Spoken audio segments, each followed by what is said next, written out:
নমস্কার তো welcome to my channel Somshri Shri Shri Radhakrishna Gopal Shrimad Bhagavad Gita. আজ 24 জুন 2025 আমি শ্রী শ্রী হরিভক্তি বিলাসের প্রথম ভাগের 59তম ও 60তম শ্লোক পাঠ করব। শ্রী শ্রী হরিভক্তি বিলাস কি জয়, শ্রী শ্রী রাধাকৃষ্ণ গোপাল শ্রীমদ ভগবত গীতা কি জয়। রাধাকৃষ্ণ রাধাকৃষ্ণ রাধাকৃষ্ণ। শ্রী গুরুর গুরুদেব সন্নিহিত হইলে তৎপ্রতি গুরুবৎ আচরণ করিবে। গুরু কর্তৃক অনুজ্ঞাত না হইলে নিজ জনক জননী প্রভৃতি গুরুজনকে বন্দনা করিবে না। নারদ পঞ্চরাত্রেও লিখিত আছে,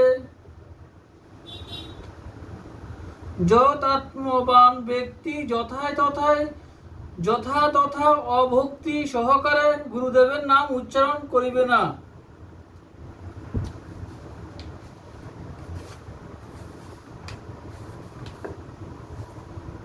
নতশিরা ও করপুট হইয়া প্রণব শ্রী অমুখ এবং তৎপরে বিষ্ণু পাদ সমন্বিত করিয়া নাম উচ্চারণ করিতে হয়, অর্থাৎ ওম শ্রী অমুক বিষ্ণু পাদ এরূপ বলিবে।